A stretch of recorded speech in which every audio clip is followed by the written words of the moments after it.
إن الحمد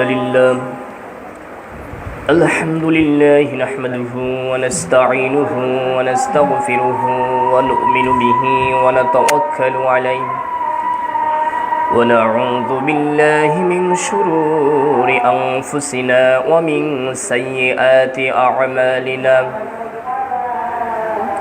من يهده الله فلا مضل له ومن يضلله فلا هادي له وأشهد أن لا إله إلا الله وحده لا شريك له وأشهد أن محمدا عبده ورسوله أما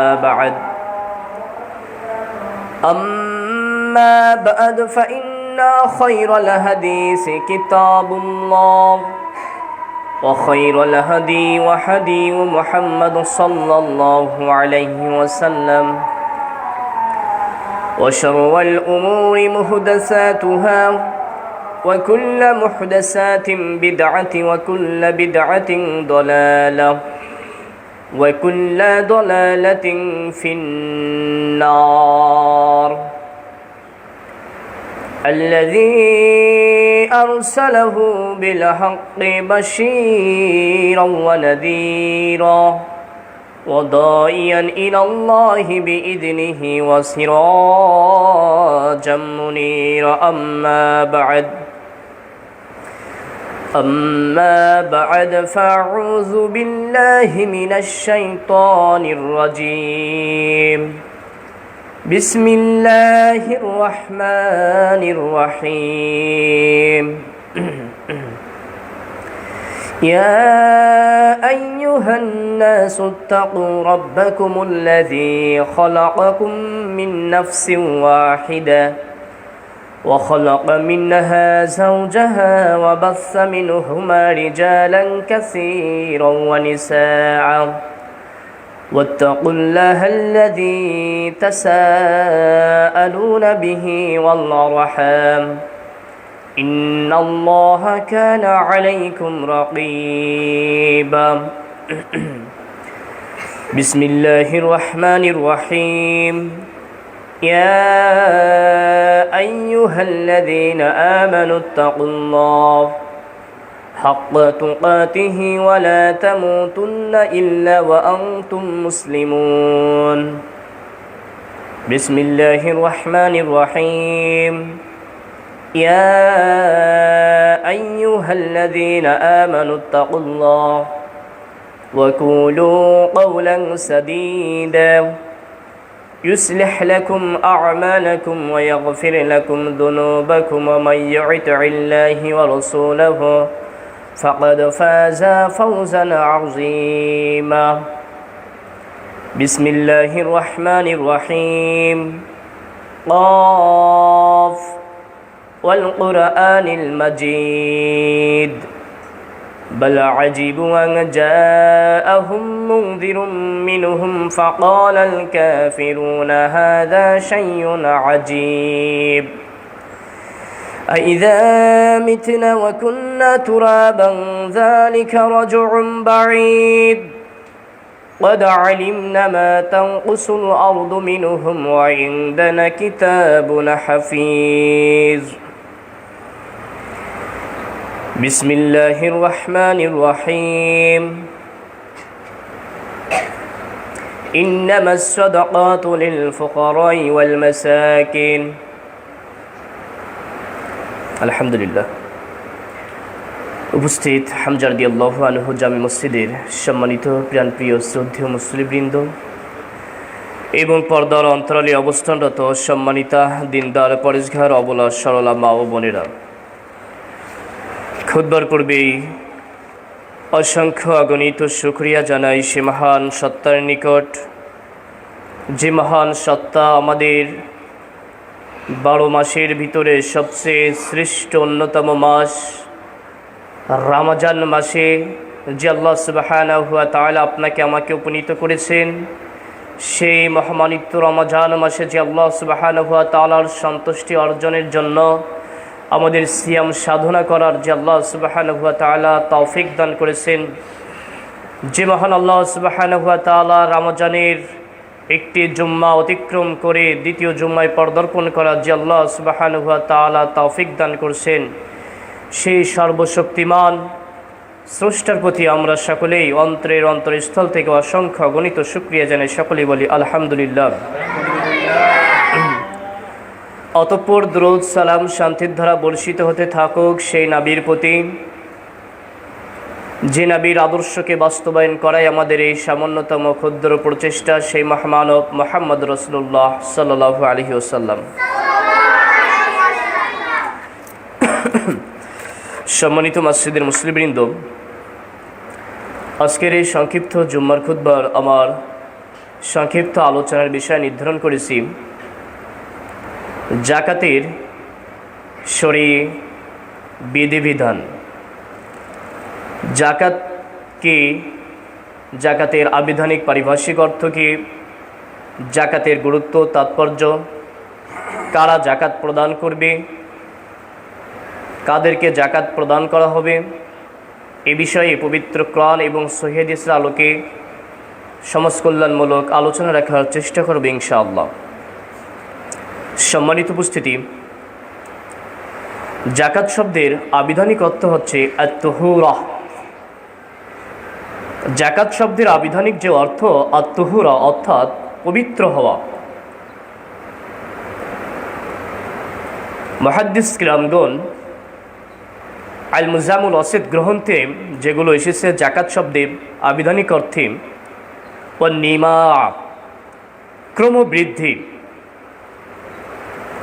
ওয়াল বারাকাত বৃদ্ধি, ওয়াল মাদাহা প্রশংসা, অর্থাৎ সর্বমূলে জাকাত শব্দের শাব্দিক অর্থ হিসাবে আমরা যেটি জানতে পারি সেটি হচ্ছে জাকাত মানে হলো আত-তুহুরা পবিত্র করা, বৃদ্ধি হওয়া।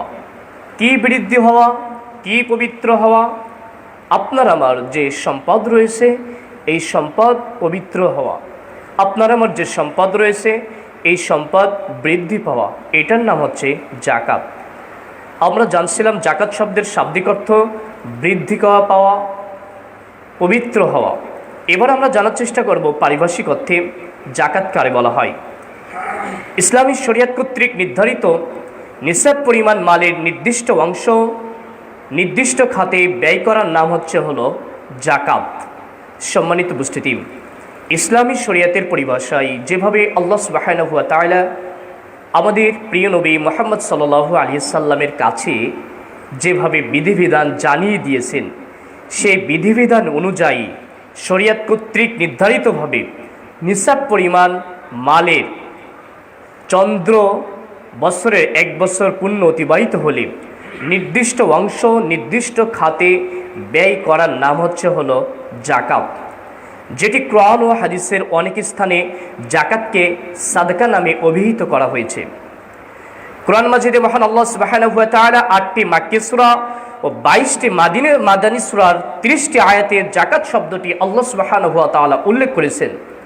এর মধ্যে 27টি আয়াতে আল্লাহ সুবহানাহু ওয়া তাআলা সালাতের সাথেই জাকাত শব্দকে আল্লাহ সুবহানাহু ওয়া তাআলা দিয়েছেন। অর্থাৎ এখান থেকে আপনি আমি স্পষ্টভাবে জাকাতের যে গুরুত্ব তাৎপর্য আপনি আমি জানতে পারবো যে সালাত যেভাবে আল্লাহ সুবহানাহু ওয়া তাআলা ফরজ করেছেন, জাকাতকেও আল্লাহ সুবহানাহু ওয়া তাআলা সেইভাবে ফরজ করেছেন, সেই একইভাবে আল্লাহ সুবহানাহু ওয়া তাআলা গুরুত্ব দিয়েছেন। কারণ দেখুন, আল্লাহ সুবহানাহু ওয়া তাআলা মোট 30টি জায়গায় পরপর জাকাতের কথা বলছেন। 27 জায়গায় আল্লাহ সুবহানাহু ওয়া তাআলা যেখানে বলছেন ওয়াকিমুস সালাহ, তোমরা সালাত কায়েম করো, সেখানে আল্লাহ সুবহানাহু ওয়া তাআলা আবার বলছেন ওয়াতুজ যাকাত, তোমরা জাকাত প্রদান করো। অর্থাৎ সালাতের গুরুত্ব তাৎপর্য আমরা যেভাবে সবাই, প্রত্যেকটি মুসলিম, প্রত্যেকটি নরনারী আমরা সকলেই আমরা জানি যে সালাত আদায় করতে হবে, সালাতের গুরুত্ব এত মহৎ, সালাতের গুরুত্ব এত তাৎপর্য, ঠিক অনুরূপভাবে সালাত যেমন একটি গুরুত্বপূর্ণ ইবাদত, ঠিক তদ্রূপভাবে জাকাতও একটি সেম হুবহু গুরুত্বপূর্ণ একটি ইবাদত। সম্মানিত উপস্থিতি, ইবনে উমর রাদিয়াল্লাহু আনহু বর্ণনা করেন হাদিসটি। আব্দুল্লাহ ইবনে উমর রাদিয়াল্লাহু আনহু বলেন, আল্লাহর নবী সাল্লাল্লাহু আলাইহি ওয়াসাল্লাম বলছেন, বুনিয়াল ইসলামু আলা খামস, ইসলাম 5টি বিষয়ের উপরে দণ্ডায়মান। ইসলাম 5টি বিষয়ের উপরে দাঁড়িয়ে রয়েছে। বুনিয়াল ইসলাম আলা খামসিন, ইসলাম 5টি বিষয়ের উপরে দণ্ডায়মান। শাহাদাতি আল্লাহ ইলাহা ইল্লাল্লাহ, এ সাক্ষ্য দেওয়া যে আল্লাহ ছাড়া আর কোনো ইলাহা নাই, আল্লাহ ছাড়া আর কোনো শরীক নাই। সবাই আমরা এই সাক্ষ্য দেই, সাক্ষ্য দিচ্ছি আল্লাহ ছাড়া কোনো ইলাহা নাই, আল্লাহ ছাড়া কোনো মাবুদ নাই। অথচ আপনি আমি আবার চলে যাচ্ছি মাজারে, আপনি আমি আবার শরীরে তাবিজ লটকাচ্ছি, আপনি আমি তখন ইলাহাকে বাদ দিয়ে গায়রুল্লাহকে বিশ্বাস করে নিচ্ছি। অথচ আপনি আমি আবার নিজেকে বলি মুসলিম। তারপরে ওয়া আন্না মুহাম্মাদ রাসূলুল্লাহ, এবং এ সাক্ষ্য দেওয়া যে মুহাম্মদ সাল্লাল্লাহু আলাইহি সাল্লাম আল্লাহর বান্দা ও তার রাসূল। মুহাম্মদ সাল্লাল্লাহু আলাইহি সাল্লামকেও স্বীকৃতি দিচ্ছি তিনি বা আল্লাহ সুবহানাহু ওয়া তাআলার বান্দা ও তিনি আমাদের রাসূল। অথচ ইবাদত করতে গেলে তার পদ্ধতিতে আমরা ইবাদত করি না। তারপরে আল্লাহ নবী সাল্লাল্লাহু আলাইহি সাল্লাম বলছেন ওয়া ইকামিস সালাহ, সালাত কায়েম করা। তারপরে বলছেন ওয়া ইতাজ যাকাত, এবং যাকাত প্রদান করা। সম্মানিত উপস্থিতি, তারপরে আল্লাহ নবী সাল্লাল্লাহু আলাইহি সাল্লাম বলছেন আল হজ্জ, হজ সম্পাদন করা। তারপরে সিয়ামের কথা বলছেন। সম্মানিত উপস্থিতি, তা এখান থেকে যে বিষয়টি আমরা স্পষ্ট হলাম সেটি হলো যাকাত হচ্ছে ইসলামের 3য় নাম্বার আরকান, 3য় নাম্বার খুঁটি, 3য় নাম্বার স্তম্ভ। যে স্তম্ভের উপর ইসলাম দণ্ডায়মান, একটি স্তম্ভ যদি কেটে যায়, পড়ে যায়, তাহলে ওইটার সুন্দরভাবে আপনার এই মসজিদের ভিতরে ধরো 5টা পিলার দেওয়া রয়েছে, তা থেকে একটি পিলার যদি কেটে যায়, পড়ে যায়, তখন ওটা কিন্তু নড়বড়ে হয়ে যাবে। ঠিক ইসলাম 5টি বিষয়ের উপরে দণ্ডায়মান, তার ভিতরে অন্যতম একটি আরকান, অন্যতম একটি রুকন হলো এই যাকাত। সম্মানিত উপস্থিতি, যে যাকাত যে কোনো ব্যক্তি যখন অস্বীকার করবে ওই ব্যক্তি তখন কাফির হয়ে যাবে। সম্মানিত উপস্থিতি, ইসলামের কোনো বিধানকে কোনো ব্যক্তি অস্বীকার করলে সে ইসলামের গণ্ডি থেকে বের হয়ে কাফিরে পরিণত হবে। আমরা বিষয়টি সবাই জানি। অর্থাৎ আমাদের সমাজে কোনো ব্যক্তি যদি যাকাত দিতে অস্বীকৃতি জ্ঞাপন করে এবং কোনো ব্যক্তি যদি যাকাতকে টোটালি কেউ যদি অস্বীকার করে, তাহলে ওই ব্যক্তি ইসলামের গণ্ডি থেকে বাইর হয়ে যাবে। সম্মানিত উপস্থিতি, আল্লাহ সুবহানাহু ওয়া তাআলা মহাগ্রন্থ আল কোরআন সূরাতুল তাওবার 5 নম্বর আয়াতে আল্লাহ সুবহানাহু ওয়া তাআলা বলছেন فَإِن تَابُوا وَأَقَامُوا الصَّلَاةَ وَآتُوا الزَّكَاةَ فَخَلُّوا سَبِيلَهُمْ إِنَّ اللَّهَ غَفُورٌ رَحِيمٌ। কিন্তু যদি তারা তওবা করে, সালাত কায়েম করে ও যাকাত আদায় করে, তবে তাদের পথ ছেড়ে দিবে, নিশ্চয় আল্লাহ ক্ষমাশীল। অর্থাৎ পরবর্তীতে যদি তারা আল্লাহ সুবহানাহু ওয়া তাআলার কাছে তওবা করে, আল্লাহ সুবহানাহু ওয়া তাআলা ক্ষমা করবে। সম্মানিত উপস্থিতি, তাহলে যেটুকু জানতে পারলাম, অতএব যদি কোনো ব্যক্তির যাকাত আদায়ের বিষয়ে যদি অস্বীকৃতি জ্ঞাপন করে, তাহলে সে কাফির বা মুরতাদদের অন্তর্ভুক্ত হয়ে যাবে। সম্মানিত উপস্থিতি, এই বিষয়ে সহিহ বুখারীর ঈমান অধ্যায়ের 25 নম্বর যে হাদিসটি আছে, আল্লাহ নবী সাল্লাল্লাহু আলাইহি সাল্লাম বলছেন, ইবনে উমর রাদিয়াল্লাহু আনহু হাদিসটি বর্ণনা করছেন, আল্লাহ নবী সাল্লাল্লাহু আলাইহি সাল্লাম বলছেন, উমিরতু আন উকাতিলুন নাস হাত্তা ইয়াশহাদু আল্লা ইলাহা ইল্লাল্লাহ ওয়া আন্না মুহাম্মাদার রাসূলুল্লাহ ওয়া ইউকিমুস সালাহ ওয়া ইউতুজ যাকাত ফাইযা ফাআলু যালিকা আসামু মিন্নি দিমাউহুম ওয়া আমওয়ালিহিম ইল্লা বিহাক্কিল ইসলাম ওয়া হিসাবুহুম আলাল্লাহ। ইবনে উমর রাদিয়াল্লাহু আনহু বলেন রাসূল সাল্লাল্লাহু আলাইহি সাল্লাম বলেছেন, আমি লোকদের সাথে যুদ্ধ চালিয়ে যাওয়ার জন্য আদিষ্টিত হয়েছি। আমি যুদ্ধ করার জন্য আমি প্রস্তুতি নিচ্ছে। কাদের জন্য? যারা আল্লাহ এক, আল্লাহ অদ্বিতীয়, যারা এটা থেকে যারা সাক্ষ্য প্রদান করবে না, যারা সালাতকে অস্বীকার করবে, ইসলামের যে 5টি স্তম্ভ রয়েছে এই স্তম্ভগুলো যদি অস্বীকার করে, ওমর রাদিয়াল্লাহু আনহু বলছেন, আল্লাহর নবী আমাকে বলেছেন উকাতিলুন নাস, তখন আমি তাদের সাথে যুদ্ধ এবং আমি তাদেরকে হত্যা করার জন্য প্রস্তুত হব। সম্মানিত উপস্থিতি, যাকাতের মর্মার্থ বোঝাতে গিয়ে আবু হুরায়রা রাদিয়াল্লাহু আনহু হাদিসটি বর্ণনা করছেন। আল্লাহর নবী সাল্লাল্লাহু আলাইহি সাল্লাম বলছেন, দেখুন আল্লাহর নবী সাল্লাল্লাহু আলাইহি সাল্লাম বলছেন, قال أبو بكر رضي الله عنه والله معوني أنك كانوا ইউদাউনাহা ইলা রাসূলুল্লাহি সাল্লাল্লাহু আলাইহি ওয়াসাল্লাম লা কাতালুহুম আলা মাআনিহা। আবু হুরায়রা রাদিয়াল্লাহু আনহু বলেন, আবু বকর রাদিয়াল্লাহু আনহু বলছেন, ওয়াল্লাহি, আল্লাহর কসম, কোন ব্যক্তি যদি যাকাত প্রদান করার সময় কোন ব্যক্তি উট নিয়ে এসেছে, উট নিয়ে আসার সাথে উটের রশিটাও যদি না নিয়ে আসে, আমি আবু বকর তার সাথে যুদ্ধ ঘোষণা করব। যাকাতের গুরুত্ব দেখুন কত বড়। এই কথা যখন আবু উমর রাদিয়াল্লাহু আনহু শুনলেন, তখন উমর রাদিয়াল্লাহু আনহু আবু বকর রাদিয়াল্লাহু আনহুকে বললেন। আবু হুরায়রা রাদিয়াল্লাহু আনহু হাদিসটি বর্ণনা করছেন আল্লাহ নবী সাল্লাল্লাহু আলাইহি সাল্লাম থেকে। রাসূল সাল্লাল্লাহু আলাইহি সাল্লাম যখন মৃত্যুবরণ করলেন, যখন খলিফা নিযুক্ত হলেন আবু বকর রাদিয়াল্লাহু আনহু, তখন আরবদের কিছু কিছু লোক যাকাত আদায়ে অস্বীকৃতি জ্ঞাপন করে। তখন আবু বকর রাদিয়াল্লাহু আনহু তাদের বিরুদ্ধে যুদ্ধ ঘোষণা করলেন। তখন ওমর রাদিয়াল্লাহু আনহু বললেন, আপনি কিভাবে লোকদের সাথে যুদ্ধ ঘোষণা করবেন? বোঝার চেষ্টা করুন। আল্লাহ নবী সাল্লাল্লাহু আলাইহি সাল্লাম মৃত্যুর পরে, ওয়াফাতের পরে আবু বকর রাদিয়াল্লাহু আনহু যখন খেলাফতে আসলেন, তখন কিছু কিছু ব্যক্তি যাকাত আদায় প্রদান করার জন্য অস্বীকৃতি জ্ঞাপন করে। তখন আবু বকর রাদিয়াল্লাহু আনহু বললেন যে, যারা যারা যাকাত প্রদান করবে না, যারা যাকাত প্রদান করতে অস্বীকৃতি জ্ঞাপন করতেছে, আমি তাদের সাথে যুদ্ধ ঘোষণা করলাম।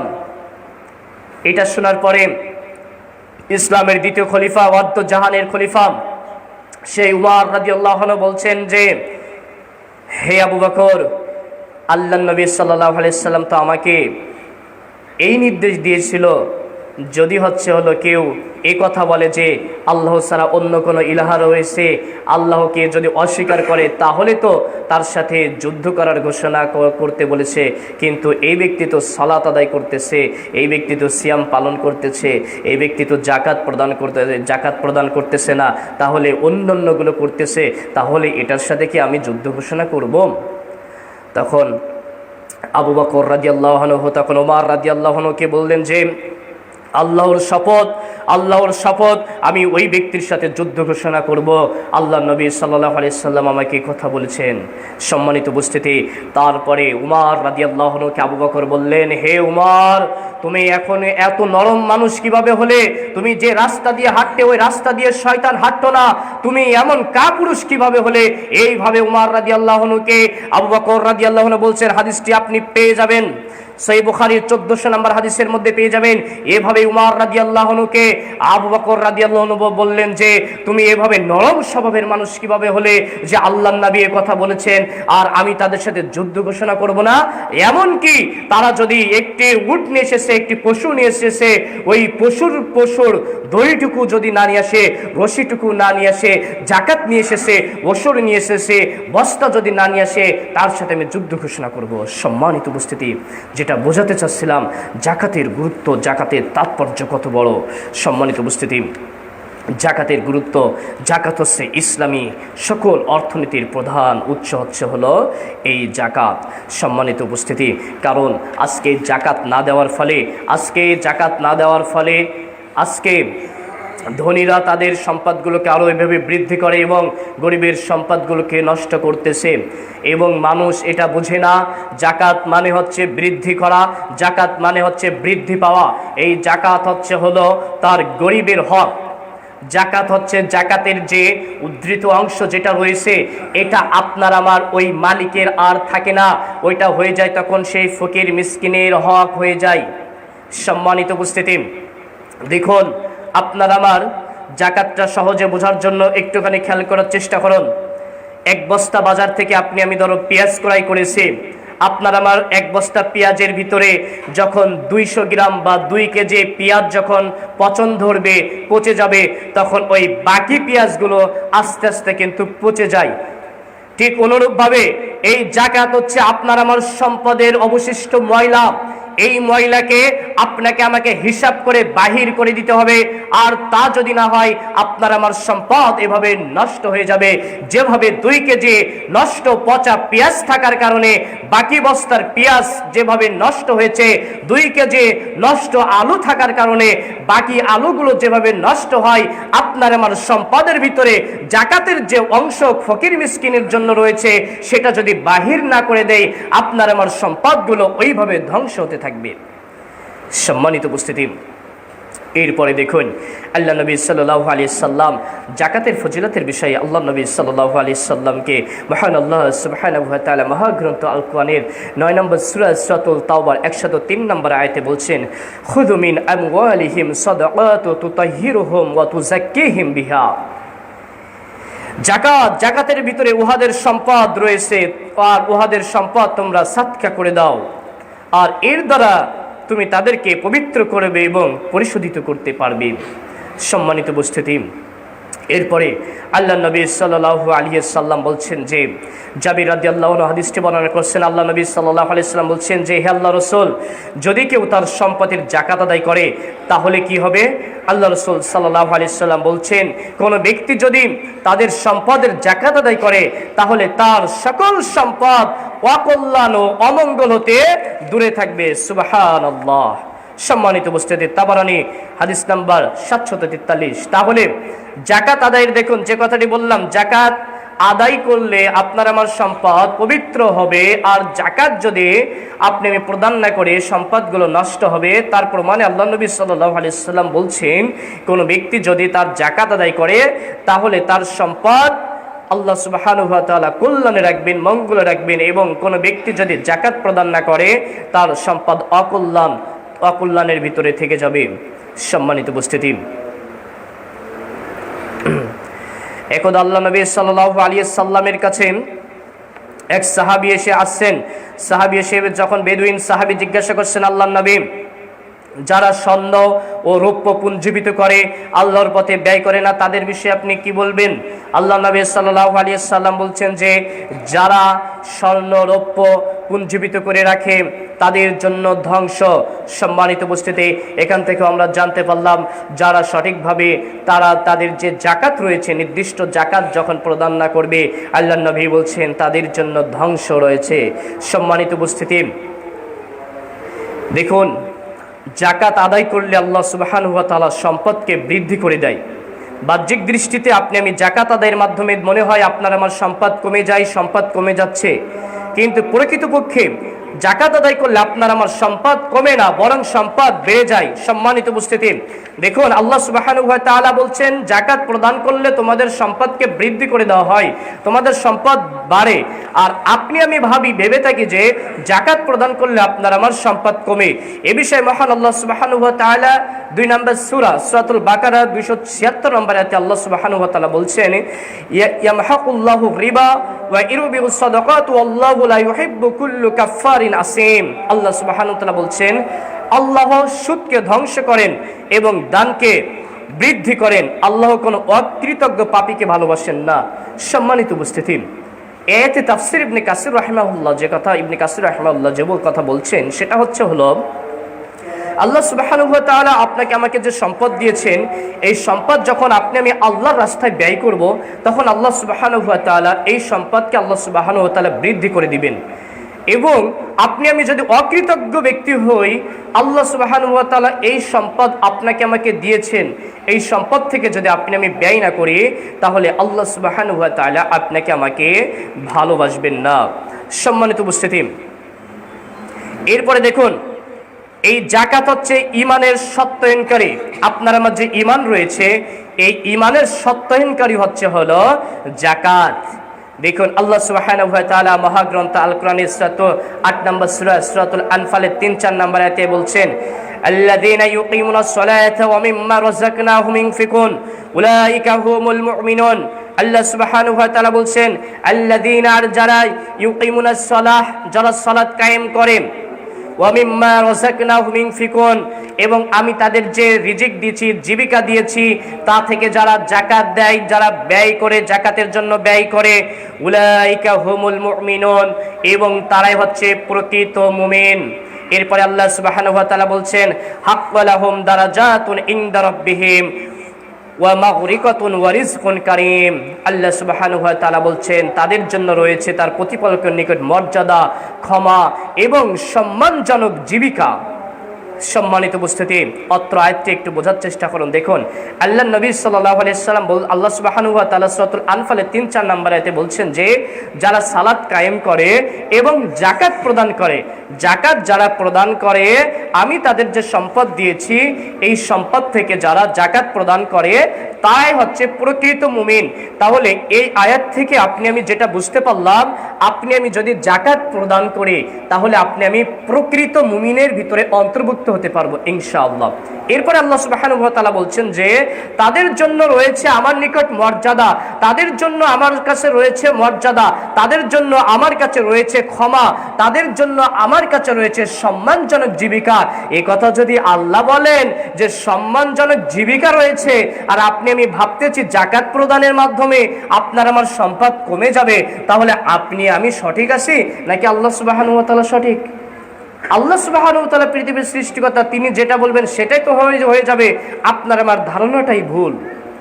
সম্মানিত উপস্থিতি, দেখুন এরপরে আল্লাহ নবী সাল্লাল্লাহু আলাইহি সাল্লাম কি বলছেন দেখুন, সহিহ বুখারী 15 নম্বর হাদিস, কিতাবুল ঈমান অধ্যায়ের ভিতরে একবার প্রথম দিকে হাদিসগুলো আছে। আল্লাহ নবী সাল্লাল্লাহু আলাইহি সাল্লাম বলছেন, আনাস রাদিয়াল্লাহু আনহু হাদিসটি বর্ণনা করেছেন। আল্লাহ নবী সাল্লাল্লাহু আলাইহি সাল্লাম বলছেন যে লা ইউমিনু আহাদুকুম, তোমাদের ভিতরে ওই ব্যক্তি ততক্ষণ পূর্ণ মুমিন হতে পারবে না, ওই ব্যক্তি ইমানদার হতে পারবে না, ওই ব্যক্তি মুমিন বান্দা হতে পারবে না, হাত্তা আকুনু আহাব্বা ইলাইহি, যতক্ষণ না পর্যন্ত আমি তার নিকট প্রিয় হব। কেমন প্রিয় হব?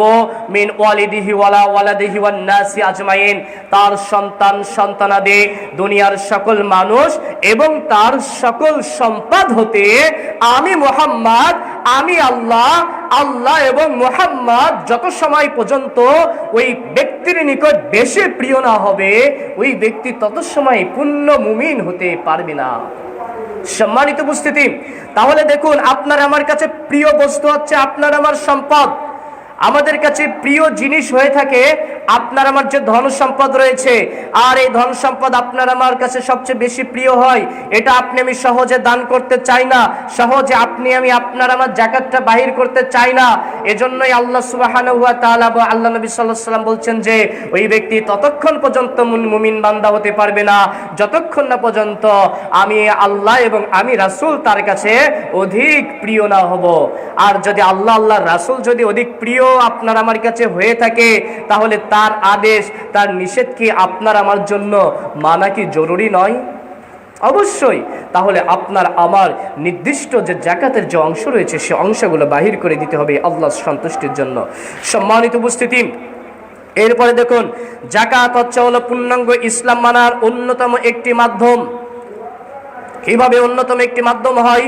মহান আল্লাহ সুবহানাহু ওয়া তাআলা 2 নম্বর সূরা বাকারার 85 নম্বর আয়াতে বলছেন, আল্লাহ সুবহানাহু ওয়া তাআলা বলছেন, আফা তুমিনু বিবা'দিল কিতাব ওয়া তাকফুরুনা বিবা'দি ফামা জাযাউ মান ইয়াফআলু যালিকা মিনকুম ইল্লা জিজউন মিনাল হাইয়াতুদ দুনিয়া ওয়া ইয়াউমাল কিয়ামাহ।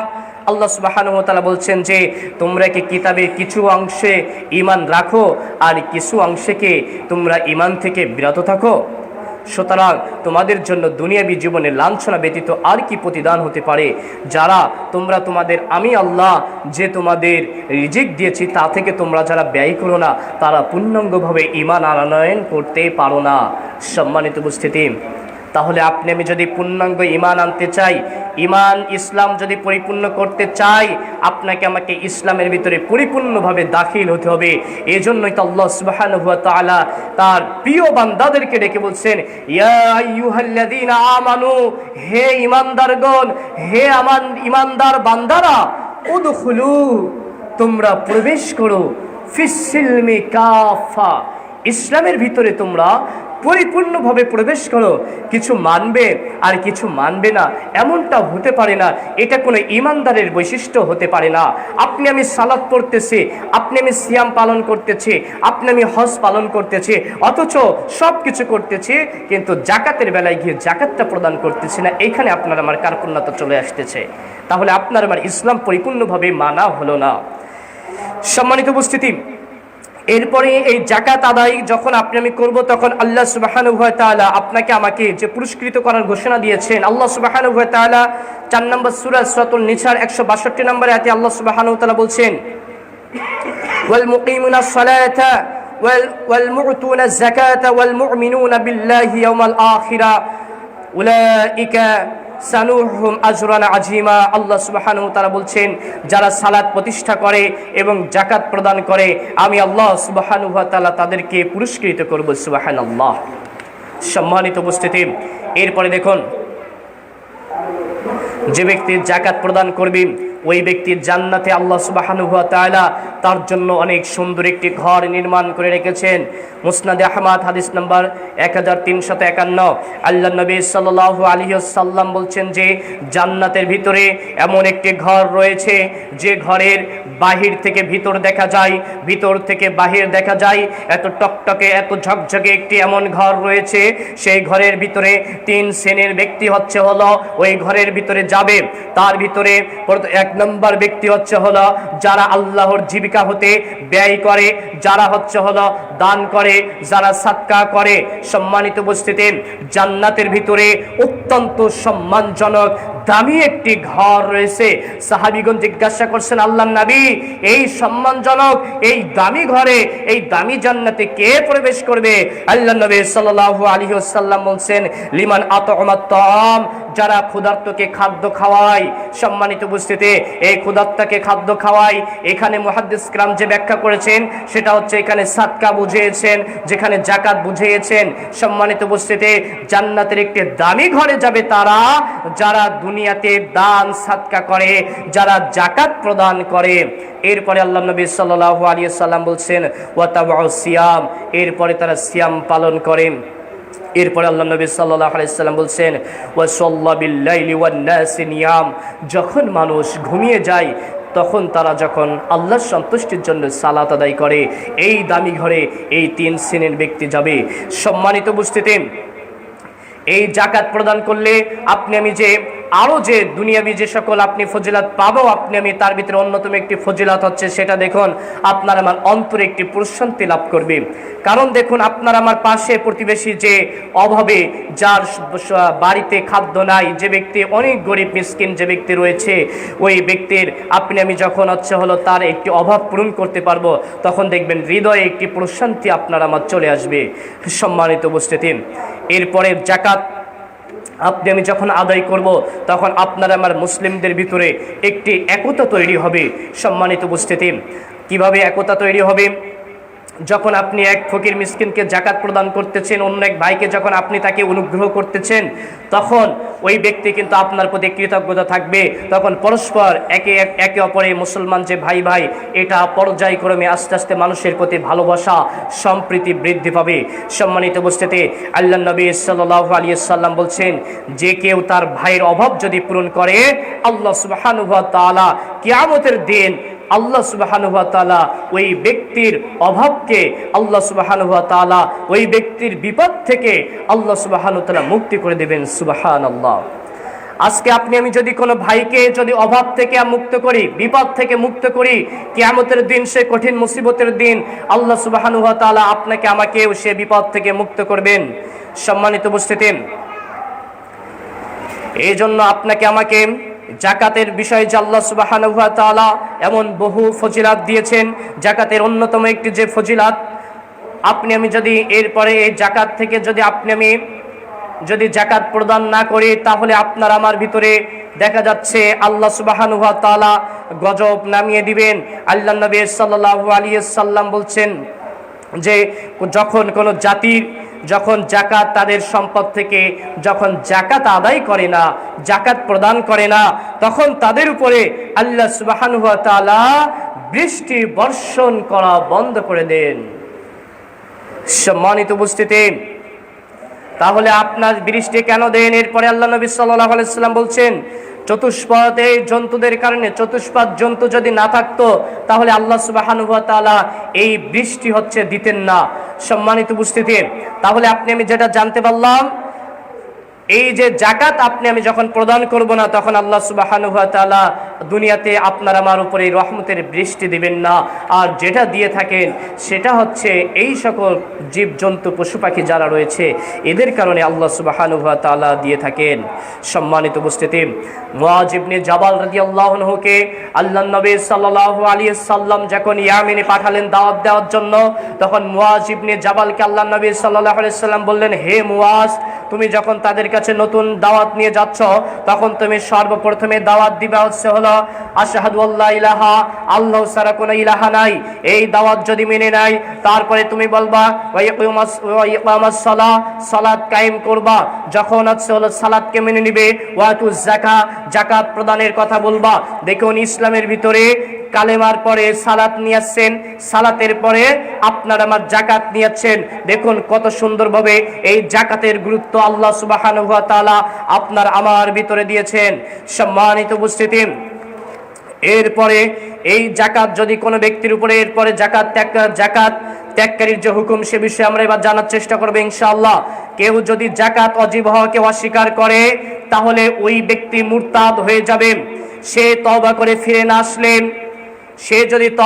ফিরে না আসলে তার রক্ত মুসলমানদের জন্য তখন হালাল হয়ে যাবে। এই কথাই আল্লাহ সুবহানাহু ওয়া তাআলা মহানবী সাল্লাল্লাহু আলাইহি সাল্লামের মাঝে জানিয়ে দিয়েছেন।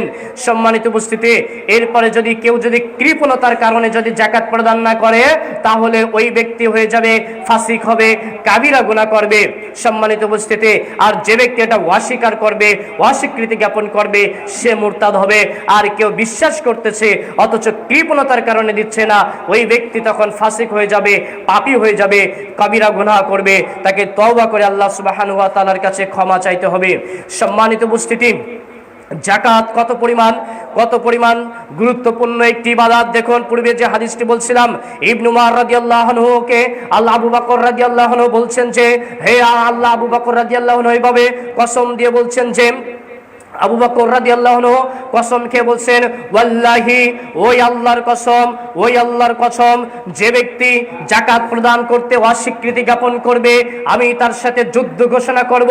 শুধু তাই নয়, শুধু যুদ্ধ ঘোষণা করব জাকাত প্রদানে না, যদি তারা উট নিয়ে এসেছে, উটের রশিটা না নিয়ে আসে, তারা গরু নিয়ে এসেছে, ওই গরুর রশিটাও না নিয়ে এসেছে, তারা ওসর নিয়ে এসেছে, ওসরের বস্তাটাও যদি না নিয়ে আসে, তাহলে আমি আবু বকর তাদের সাথে যুদ্ধ ঘোষণা করব।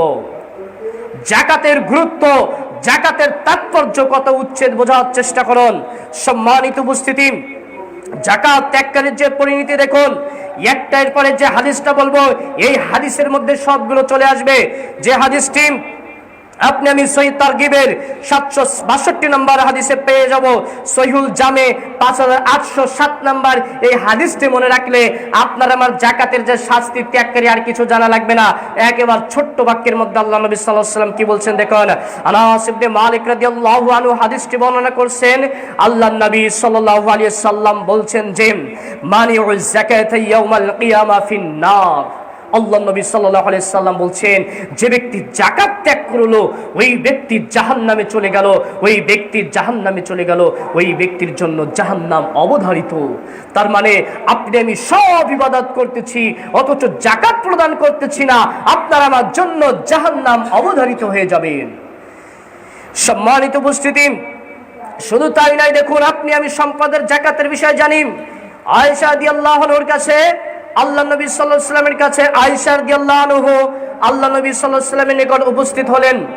উপস্থিত হওয়ার পরে আল্লাহ নবী সাল্লাল্লাহু আলাইহি ওয়াসাল্লাম হাদিসটি দেখুন, আয়েশা রাদিয়াল্লাহু আনহা বলছেন যে, একদা আমি রাসূলুল্লাহ সাল্লাল্লাহু আলাইহি ওয়াসাল্লামের নিকট উপস্থিত হলাম। তখন আমার হাতে বড় বড় দুইটা আংটি দেখতে পেলেন। তখন আবু বকর তখন মহানবী সাল্লাল্লাহু আলাইহি ওয়াসাল্লাম আয়েশা রাদিয়াল্লাহু আনহার হাতে দুইটা বড় বড় রূপার আংটি দেখতে পেলেন। তখন আয়েশা রাদিয়াল্লাহু আনহাকে আল্লাহ নবী সাল্লাল্লাহু আলাইহি ওয়াসাল্লাম বললেন, হে আয়েশা, এটা কি?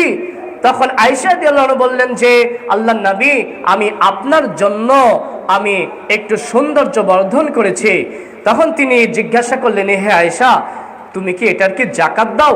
তখন আয়েশা রাদিয়াল্লাহু আনহা বললেন, যে না আমি এটা তো জাকাত দেই না, তখন আল্লাহ নবী সাল্লাল্লাহু আলাইহি সাল্লাম বলছেন যে তোমাকে জাহান্নামে নিয়ে যাওয়ার জন্য এটি যথেষ্ট।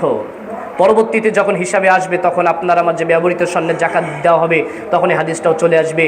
সম্মানিত উপস্থিতি, তাহলে আপনার আমার যে ব্যবহৃত যে স্বর্ণ রয়েছে এই স্বর্ণরে কিন্তু জাকাত প্রদান করা লাগবে। সম্মানিত উপস্থিতি, যে বিষয়ে বলছিলাম জাকাতের যে শাস্তি, জাকাতের শাস্তির অত্যন্ত 2 নম্বর যে বড় একটি ভয়াবহ শাস্তি হবে। দেখুন আল্লাহ নবী সাল্লাল্লাহু আলাইহি সাল্লাম বলছেন যে যারা তাদের সম্পদের জাকাত আদায় করে না তাদের সেই সম্পদকে কিয়ামতের দিন জাহান্নামে উত্তপ্ত করা হবে, তাদের শরীরে দাগানো হবে এবং বলা হবে ইহা তোমার ওই সম্পদ যে সম্পদে তুমি দুনিয়াতে জাকাত আদায় করোনি।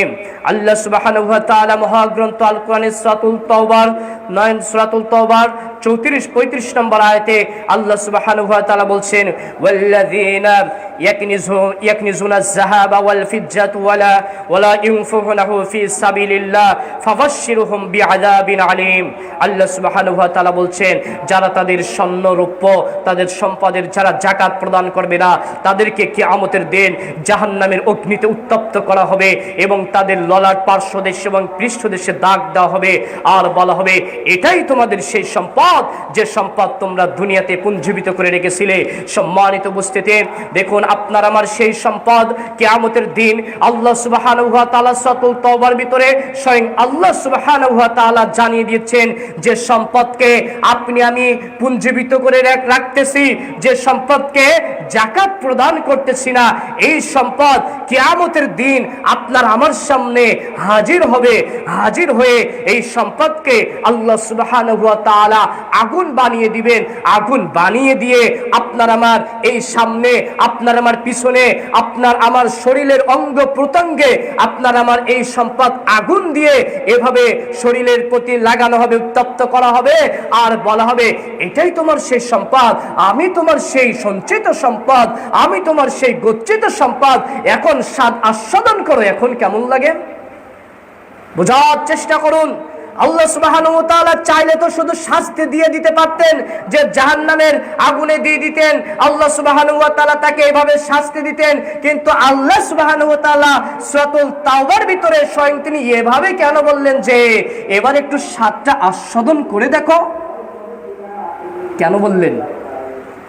আপনার আমার এটা একটি অপমানসূচক শব্দ, কারণ আপনার আমার যে সম্পদ যেটা আসবে এই সম্পদকে আল্লাহ সুবহানাহু ওয়া তাআলা কিয়ামতের দিন আপনার ওই সম্পদ তো আপনাকে আমাকে সম্পদ দিয়ে আগুন দিয়ে তো শাস্তি দিচ্ছে, তারপরে আবার বলবে একটু আস্বাদন করে দেখো, একটু স্বাদ নিয়ে দেখো, যে সম্পদ তুমি দুনিয়াতে রেখে দিয়েছিলে, যে সম্পদ তুমি গচ্ছিত করে রেখে দিয়েছিলে, যে সম্পদের জাকাত দেও নাই, যে সম্পদ তোমার হতে ফকির মিসকিনকে তুমি দিয়ে দেও নাই, এই সম্পদের একটু স্বাদ আস্বাদন করে দেখো। সম্মানিত উপস্থিতি, জাকাত আদায় না করার কারণে আল্লাহ সুবহানাহু ওয়া তাআলা দেখুন এরপরে কঠিন শাস্তি দিবেন। মহান নবী সাল্লাল্লাহু আলাইহি সাল্লাম বলছেন আতাল্লাহু মালাম ফালাম ইউআযযু যাকাতা মাসলুলাহু ইয়াউমাল কিয়ামা শুজাতুল আকরা।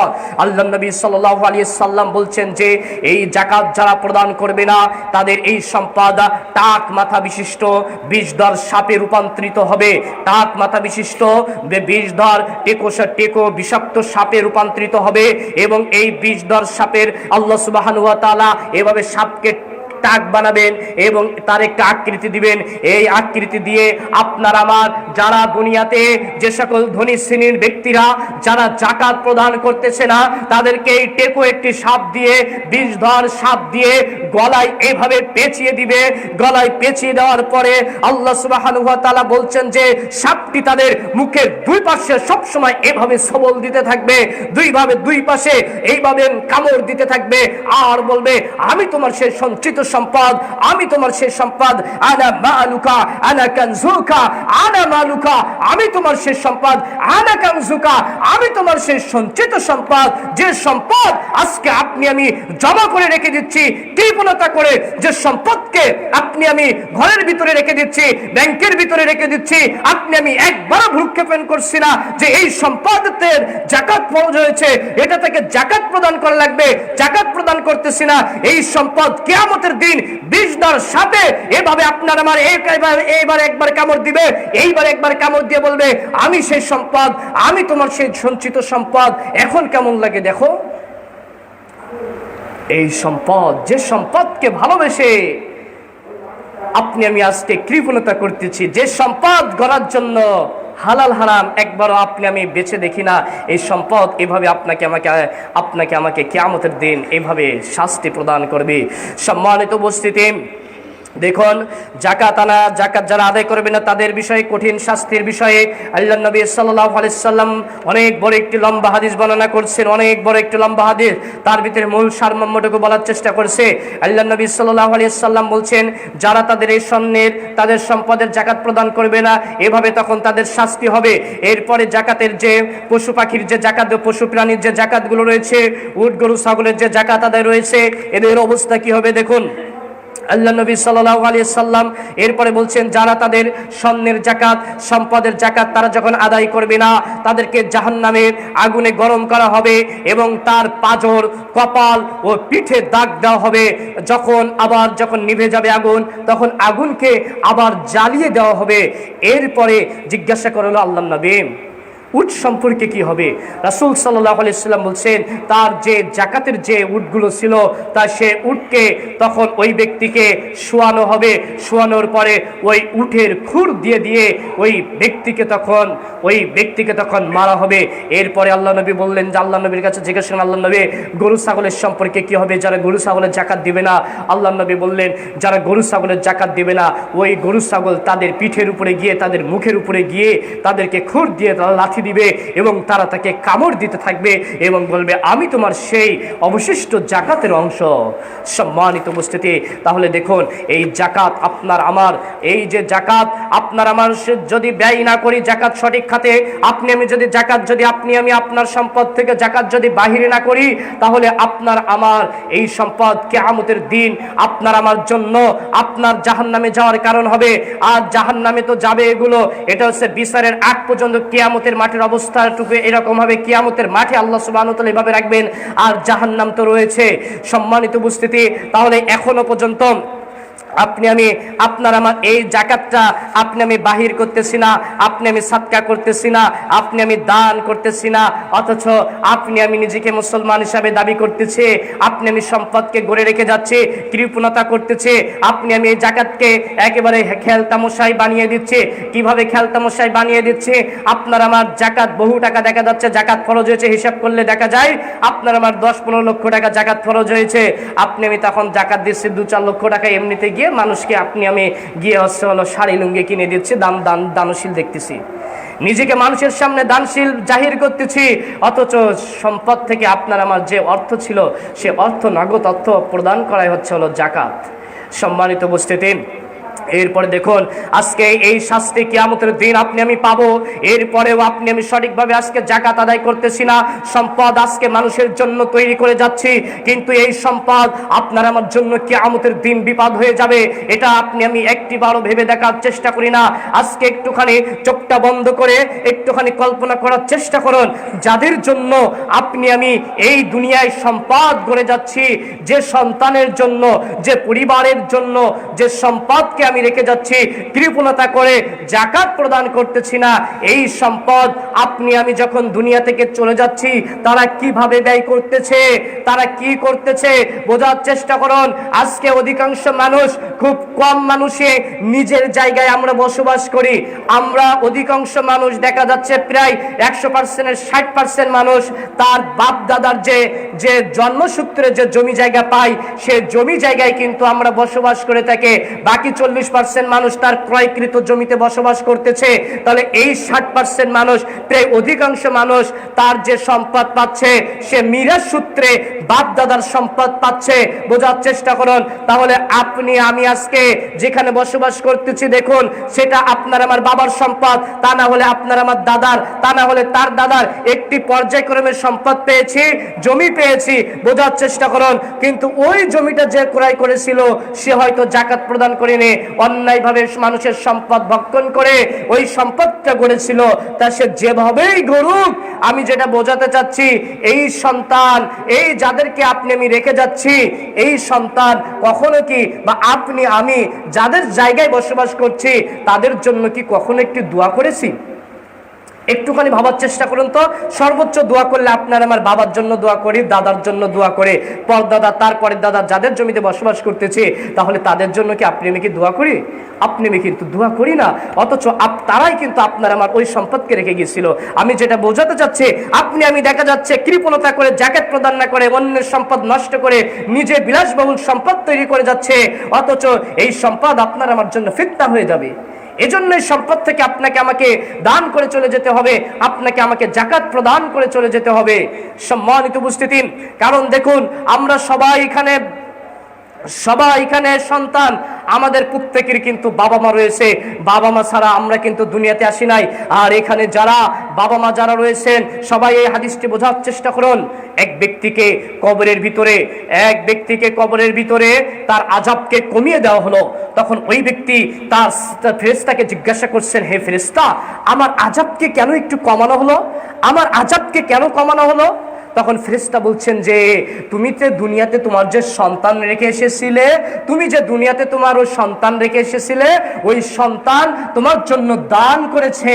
এই দানের কারণে তোমার কবরের আযাবকে মাফ করে দেওয়া হয়েছে। সুবহানাল্লাহ। তাহলে এবার বোঝার চেষ্টা করে দেখুন, আপনি আমি সবাই যারা এখানে বাবা রয়েছেন, তারা বুঝতে পারবেন আপনার ওই আদরের সন্তানকে আপনি কত কষ্ট করে জীবন বাজি রেখে তাকে মানুষ করতেছেন, তাকে বড় করে তুলতেছেন, জীবন দিয়ে, সবকিছু দিয়ে সেই সন্তানকে আপনি বড় করতেছেন। আপনি মারা যাওয়ার পরে ওই সন্তান যদি আপনার জন্য একটু সামান্য দান যদি না করে, সাদকা যদি না করে, তাহলে আপনার এই সম্পদ রেখে যাওয়া কি বৃথা নয়? আপনার আমার এই সম্পদ রেখে যাওয়া বৃথা। এই জন্য সন্তানকে সবসময় শিখাবেন দান সাদকা করাতে। সন্তানকে যখন আপনি টাকাটা দান করবেন, আপনার সন্তানের হাতে দিবেন, বাবা এই টাকাটা তুমি দান করো।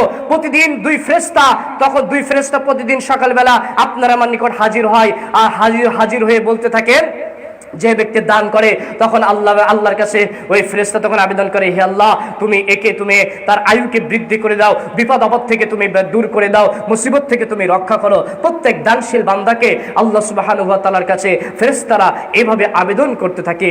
সম্মানিত উপস্থিতি, তাহলে আমি যে বিষয়ে বলতে চাচ্ছিলাম, এই দান সাদকা কিয়ামতের দিন আপনার আমার জাহান্নাম থেকে বাঁচাতে পারবে। তাহলে আমরা এখানে যারা আছি সবাই তো আমাদের বাবা মা রয়েছে, আমরা কি চাইতে পারি না? আমরা কি যে একটু নিজে কি আল্লাহর কাছে বাবা মার জন্য একটু দোয়া চাইতে পারি না? আপনাকে আমাকে দোয়া করতে হবে, যে বাবা মার সম্পদ ভক্ষণ করছি, যে বাবা মা আপনাকে আমাকে কষ্ট করে মানুষ করছেন, সেই বাবা মার জন্য আপনি আমি কি একটু দান সাদকা কি আপনার আমার অন্তর থেকে এত কৃপণ আপনি আমি কিসের জন্য? যে বাবা, যে মা নিজে না খেয়ে, নিজে না পড়ে, নিজে জীবনটা কষ্ট করে বাজি রেখে এই দুনিয়া থেকে চলে গিয়েছে, আপনাকে আমাকে বড় করে আপনি আমি আজ বড় হয়ে লক্ষ লক্ষ টাকার মালিক হয়েছি, অথচ সেই বাবা মায়ের নামে আপনি আমি জীবনে কয়দিন কত টাকা দান করেছি? বিবেকের কাছে প্রশ্ন করে দেখুন। তাহলে আপনার আমার মতন দুর্ভাগ্যবান, আপনার আমার মতো হতভাগা সন্তান আর কে হতে পারে, যে তার বাবা মায়ের জন্য দান করে না, যে তার বাবা মায়ের জন্য সাদকা করে না? তার মতো হতভাগা সন্তান এই জমিনে আর কে হতে পারে? আমি মনে করি সবচেয়ে পৃথিবীর বুকে যে সন্তান বাবা মার জন্য দোয়া করে না, দান সাদকা করে না, আমি মনে করি সবচেয়ে ওই বাবার মতো হতভাগা এবং ওই সন্তানের মতো কুসন্তান আর কেউ হতে পারে না।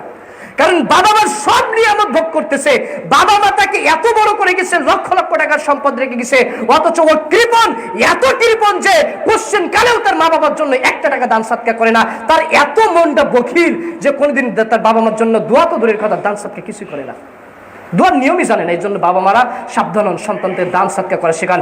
আল্লাহ নবী সাল্লাল্লাহু আলাইহি ওয়াসাল্লাম বলছেন, ইত্তাকুন নার, তোমরা জাহান্নামের আগুন থেকে বাঁচো, ওয়ালাউ বিশিক্কি তামারান, যদি খেজুরের অর্ধাংশের বিনিময় হয়। তার মানে জাহান্নামের আগুন থেকে বাঁচার কথা আল্লাহ সুবহানাহু ওয়া তাআলা বলছেন, যে যদি খেজুরের অর্ধাংশের বিনিময় হয়। মানে গুরুত্বটা দেখুন, এই যে খেজুর, এই খেজুরের যদি তোমরা বলছেন যে জাহান্নামের আগুন থেকে বাঁচো, যদি ওই খেজুর যে দেখছো এই খেজুরের অর্ধেক যদি হয়, তাহলে এই অর্ধেক দিয়ে তোমরা জাহান্নামের আগুন থেকে বাঁচো। সম্মানিত উপস্থিতি, দেখুন সাহাবীদের ইমান, মহিলা সাহাবীরা আল্লাহ নবী সাল্লাল্লাহু আলাইহি ওয়াসাল্লাম যখন জাহান্নামের কথা এভাবে বর্ণনা করছেন, তখন আল্লাহ নবী সাল্লাল্লাহু আলাইহি ওয়াসাল্লামের সময় মহিলা সাহাবীরা এভাবে তাদের গলা থেকে এভাবে তাদের স্বর্ণগুলো তারা তখন বাহির করে দিল আল্লাহ নবী সাল্লাল্লাহু আলাইহি ওয়াসাল্লামের কাছে। আল্লাহ নবী, এই নিন, আমরা কি জাহান্নাম থেকে বাঁচতে পারবো? আর আজকে আপনার আমার ইমান কি? জীবনে আপনার আমার অন্তর থেকে একটিবার আল্লাহর রাস্তায় আপনার আমার দান যায় না, সাদকা যায় না, যাকাত তো বহু দূরের কথা। সম্মানিত উপস্থিতি, এরপরে আসুন যাকাত যাদের উপরে ফরজ, তার ভিতরে প্রথম যেটি সত্য সেটা হচ্ছে মুসলমান হওয়া, তারপরে যে সত্য সুস্থ মস্তিষ্ক হওয়া, তারপরে আজাদ হওয়া, কোন গোলামের উপরে যাকাত ফরজ না, এরপরে বালেগ হওয়া, তারপরে নিসাব পরিমাণ সম্পদের মালিক হওয়া। সম্মানিত উপস্থিতি, এরপরে নিসাব পরিমাণ সম্পদ 1 বছর অতিবাহিত হওয়া এবং যাকাতযোগ্য সম্পদ বর্ধশীল হওয়া, অর্থাৎ এই নিসাব পরিমাণ বলতে 7.5 ভরি স্বর্ণ এবং 52 ভরি রৌপ্যের মূল্য অনুযায়ী যদি আপনি আমি মালিক হয়ে থাকি, 7.5 ভরির স্বর্ণ বর্তমানে আপনার 7.5 ভরির স্বর্ণ যেটা 22 ক্যারেট অনুযায়ী বর্তমানে হচ্ছে স্বর্ণের দাম 2,10,000 টাকা, যেটার আপনার টোটাল দাম আসতেছে 7.5 ভরির স্বর্ণ, যেটা আজকে রিপোর্ট অনুযায়ী আপনি পাবেন 17,77,000 এবং রূপার নিসাবে 2,36,000, 52 ভরি রূপার যে 22 ক্যারেট অনুযায়ী। সম্মানিত উপস্থিতি, মুহাদ্দিসগণ বলছেন তোমরা রূপার হিসাবে যদি যাকাত প্রদান করো তাহলে তোমরা ফকির মিসকিনকে বেশি বেশি যাকাত প্রদান করতে পারবে। এজন্য আমরা চেষ্টা করব আমাদের রৌপ্যের হিসাবে আমরা যাকাত প্রদান করতে। শতকরা 2.5%, যেটা শতকরা 2.5 টাকা আপনি আমি যে যাকাত আল্লাহ নবী সাল্লাল্লাহু আলাইহি ওয়াসাল্লাম যে বিধান দিয়েছেন, আপনার আমার যে মূল সম্পদ রয়েছে এই মূল সম্পদের আপনি আমি 40% 40 দিয়ে ভাগ দিলে আপনার আমার যাকাতের অবশিষ্ট সংখ্যা আপনি আমি পেয়ে যাবো। সময় যেহেতু হয়ে গেছে, আমি আর এইগুলো অনেক লম্বা আলোচনা ছিল, আমি আর আলোচনা করতে পারলাম না। সম্মানিত উপস্থিতি, এজন্য আপনার আমার জাকাত যেগুলো রয়েছে আপনার মৌলিকভাবে আমি 4টা বলে দিই। মৌলিকভাবে জাকাতযোগ্য সম্পদ হচ্ছে 4টি। আপনার আমার জমি থেকে যে উৎপাদিত ফসল, যেটা আপনার আমার ওষুধ জানি, যেটা আপনার আমার ওষুধ যদি 18 মণ 30 কেজি, যেটা হয় 5 ওসাক, যেটা হয় সে ওসাক যদি হয় তা 5 ওসাক হলে আপনি আমি জাকাত প্রদান করব।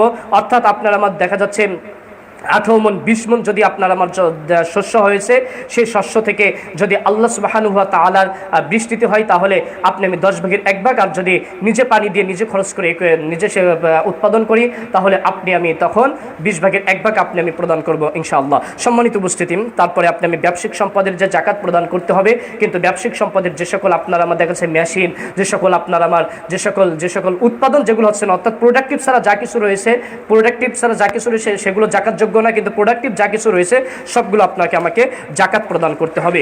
সম্মানিত উপস্থিতি, আমরা জাকাতের বিষয়গুলো জানি। এরপর আল্লাহ নবী সাল্লাল্লাহু আলাইহি সাল্লাম মহাগ্রন্থ আল কোরআনের ভিতরে আল্লাহ সুবহানাহু ওয়া তাআলা জানিয়ে দিয়েছেন যে যাকাত যারা পাবে, আল্লাহ সুবহানাহু ওয়া তাআলা বলছেন যে ইন্নামাস সাদাকাতু লিল ফুকারাই ওয়াল মাসাকিন ওয়াল আমিলিনা আলাইহা ওয়াল মুআল্লিফি কুলুবাহুম ফির রাকিবি ওয়াল গারিমিনা ফি সাবিলিল্লাহি ওয়া ইবনুস সাবিল ফারিদাতান মিনাল্লাহি ওয়াল্লাহু আলিমুন হাকিম। আল্লাহ সুবহানাহু ওয়া তাআলা বলছেন যে শুধুমাত্র যারা যাকাতের সাদকা যারা হচ্ছে পাবে, আল্লাহ সুবহানাহু ওয়া তাআলা 8 শ্রেণীর ব্যক্তির বিষয়ে আল্লাহ সুবহানাহু ওয়া তাআলা বলছেন 8 শ্রেণীর ব্যক্তি হচ্ছে জাকাত পাবে। তার মধ্যে প্রথম যারা হচ্ছে যারা ফকির, যারা অভাবগ্রস্ত, যারা একেবারে ফকির, তারা নিঃস্ব যারা। এর পরবর্তীতে আল্লাহ সুবহানাহু ওয়া তাআলা বলছেন ওয়াল মাসাকিন কারা মিসকিনের সংজ্ঞায় বলছেন আল্লাহ নবী সাল্লাল্লাহু আলাইহি ওয়াসাল্লামের পরিভাষায় সাহাবী মুহাদ্দিসগণ বলছেন মিসকিন তারা যাদের অন্তরে চাহিদা রয়েছে, প্রয়োজন রয়েছে, অথচ মেটাতে পারতেছে না, তারাই হচ্ছে মিসকিন। তারপরে হচ্ছে আমিল কারা হচ্ছে যারা হচ্ছে সাদকা আদায়ে জাকাত আদায়ে যারা হচ্ছে নিযুক্ত কর্মচারী। তারপরে 4 নম্বর যারা তারা হচ্ছে নব মুসলিম।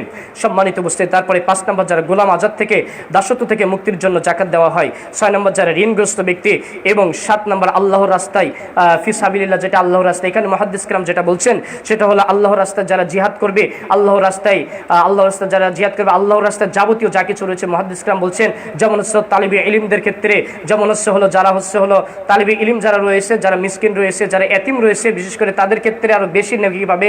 এক হচ্ছে তারা ইলম অর্জন করতেছে আল্লাহর রাস্তায়, আর দ্বিতীয় নাম্বার তারা হচ্ছে ফকির মিসকিন। এজন্য মুহাদ্দিস کرام যেটা বলছেন এখানে বেশি হকদার রয়েছে। সম্মানিত উপস্থিতি, তারপরে 8 নম্বর যারা মুসাফির। সম্মানিত উপস্থিতি, এই 8টা খাত হচ্ছে জাকাতের খাত। আমরা অনেকে আবার জাকাত প্রদান করি কিন্তু বিভিন্নভাবে মসজিদে জাকাত প্রদান করি, মসজিদের কথা কিন্তু আল্লাহ সুবহানাহু ওয়া তাআলা বলেন নাই, আল্লাহর রাস্তার কথা বলছেন। সম্মানিত উপস্থিতি, এজন্য আমরা সঠিক খাতে আমরা জাকাত প্রদান প্রদান করব এবং সকলের প্রতি উদাত্ত আহ্বান, আমরা যাকাত যেন আমরা ভুল জায়গায় না আদায় করে থাকি। বিশেষ করে শেখ মুজাফফর বিন মহসিন উস্তাদ যে একটা কথা বলে থাকেন যে বিদাতি কোনো প্রতিষ্ঠানে বিদাতি কর্মকাণ্ড যেখানে হয়, বিদাতি কোনো কর্মকাণ্ডের কোনো মানুষের যদি জাকাত কোনো ব্যক্তি যদি দেয়, তাহলে ওই ব্যক্তি তখন হচ্ছে হলো জাহান্নামে যাওয়ার জন্য ওই ব্যক্তির যথেষ্ট হয়ে যাবে। কারণ এই কথা তিনি যুক্তি দিয়ে যে কথাগুলো বলেন সেটা হচ্ছে হলো এই যে আজকে আমি দেখা যাচ্ছে ওই উমুক এতিমখানে টাকা দান করলাম, উমুক এতিমখানে এই করলাম, ওই ছাত্রের পিছনে দিলাম, তখন ওই যে ছাত্র যখন বড় হচ্ছে ওই তখন সালাফি বিদ্বেষী হচ্ছে, ওই তখন হচ্ছে হলো মাজার পূজারী হচ্ছে, ওই তখন শিরকি কর্মকাণ্ডের জন্য বড়ভাবে হাতিয়ার হচ্ছে, তখন এই সালাফিদেরকে আহলে হাদিসদেরকে একদম ধামা চাপা দেওয়ার জন্য উঠে পড়ে লেগে থাকে। এজন্য আমরা চেষ্টা করব সঠিক জায়গায় সঠিকভাবে আমরা জাকাত প্রদান করার চেষ্টা করব। এজন্য আমাদের যে সকল ইয়াতিম মিসকিন যে সকল রয়েছে আমরা সেই সকল প্রতিষ্ঠানে আমরা জাকাত প্রদান করার চেষ্টা করব ইনশাআল্লাহ। আল্লাহ সুবহানাহু ওয়া তাআলা সকলকে কবুল করে নিক, আমিন। ওয়া আখির দাওয়ানা আলহামদুলিল্লাহি রাব্বিল আলামিন। আলহামদুলিল্লাহি রাব্বিল আলামিন ওয়া আকিবাতুল মুত্তাকিন ওয়া সলাতু ওয়া সালামু আলা আশরাফিল আমবিয়া ওয়াল মুরসালিন ওয়া আলা আলিহি ওয়া আসহাবিহি আজমাইন। ইন্নাল্লাহা ওয়া মালাইকাতাহু ইউসাল্লুনা আলান নবী ইয়া আইয়ুহাল্লাযীনা আমানু সাল্লু আলাইহি ওয়া সাল্লিমু তাসলিমা। আমরা সকলে দুরূদ ইব্রাহিম পাঠ করি। আল্লাহুম্মা সাল্লি আলা মুহাম্মাদ ওয়া আলা আলি মুহাম্মাদ কামা সাল্লাইতা আলা ইব্রাহিম ওয়া আলা আলি ইব্রাহিম ইন্নাকা হামিদুম মাজিদ। আল্লাহুম্মা বারিক আলা মুহাম্মাদ ওয়া আলা আলি মুহাম্মাদ কামা বারাকতা আলা ইব্রাহিম ওয়া আলা আলি ইব্রাহিম ইন্নাকা হামিদুম মাজিদ। হে আল্লাহ, যে বিষয়ে আমরা আলোচনা করছিলাম জাকাত সম্পর্কে, হে আল্লাহ তুমি আমাদের সকলকে দান সাদকা এবং জাকাত প্রদান করার তৌফিক দান করো, আমিন। হে আল্লাহ, আমাদের জাকাত ফরজ হয়েছে, আমরা যেন সঠিকভাবে সঠিক খাতে আমরা যেন ব্যয় করি।